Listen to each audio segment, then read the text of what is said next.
यसपटक तिहारमा बुटवलमा खेलिएको अर्गानिक देउसी भैलो खुबै रुचाइयो, जसले गर्दा संस्कृति जगेर्ना गर्ने उद्देश्य राखेर खेलिएको उक्त देउसी भैलो बुटवलको ब्रान्ड बन्न सफल भएको छ। अहिले सामाजिक सञ्जालमा उक्त देउसी भैलोको व्यापक चर्चामा छ।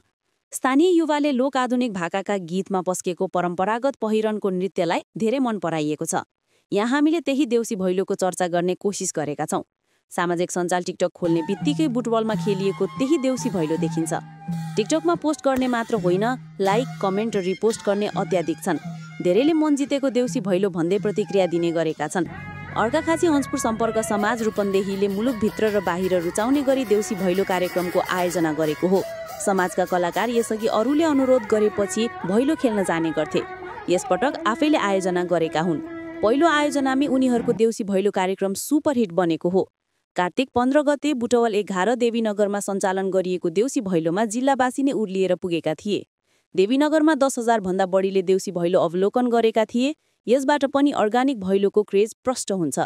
देउसी भैलो कार्यक्रममा आधुनिक बाजा र डिजेको प्रयोग बढेका बेला समाजका कलाकारले परम्परागत वाद्यवादनलाई जोड दिएका थिए।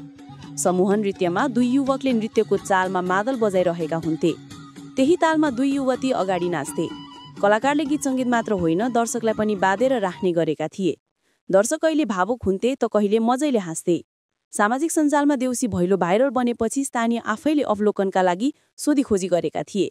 समाजले बुटवल उपमहानगर र आसपासका मुख्य चोकमा देउसी भैलो कला प्रस्तुत गरेका थिए।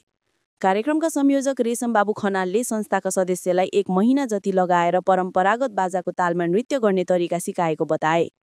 संस्कृति जगेर्ना गर्ने उद्देश्यले समाजले गत वर्षदेखि देउसी भैलो कार्यक्रम गर्न थालेको बताए।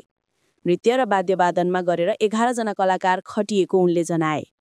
परम्परागत भेषभूषा झल्किने पोसाकमा मादलुको तालमा नृत्य गरेका कारण कलाकार लोकप्रिय बनेका थिए। समाजका हरेक सदस्यले भैलो व्यवस्थापनमा भूमिका खेलेको खनालले बताए।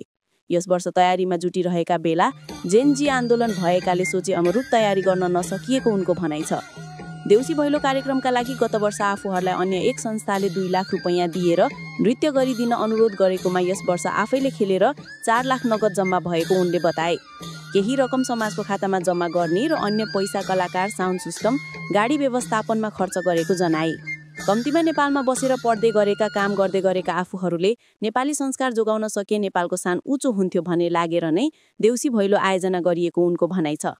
यसपालि भैलोमा समूहका कलाकारले सिरै सिरफुल बहिनीजुले माग्छिन् हो आ, बसे माइती राजै म त जान्छु स्वामीको साथ भन्ने गीत गाएका थिए।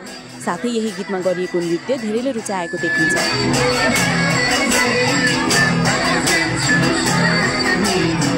रेशमले बेलबासीस्थित आफ्नो डिजिएस नृत्य कला केन्द्रमा कलाकार बोलाएर नृत्य सिकाएका थिए।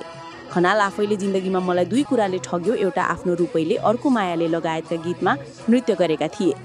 उनीहरूले प्रस्तुत गरेका नृत्यका भिडियोलाई दर्शकले खिचेर सामाजिक सञ्जालमा पोस्ट गरेका थिए। सबैभन्दा धेरै टिकटकमा उनीहरूका नृत्य भाइरल छन्। सामाजिक सञ्जालमा देखेपछि स्थानीय आफैले अवलोकनका लागि सोधीखोजी गरेका थिए। समाजले बुटवल उपमहानगर र आसपासका मुख्य चोकमा देउसी भैलो कला प्रस्तुत गरेका थिए। 2072 सालमा गठन भएको समाजले विभिन्न समयमा सहयोगका कार्यक्रम, अन्य कार्यक्रम गर्दै अघि बढिरहेको संस्थाका उपाध्यक्ष समेत रहेका खनालले बताए।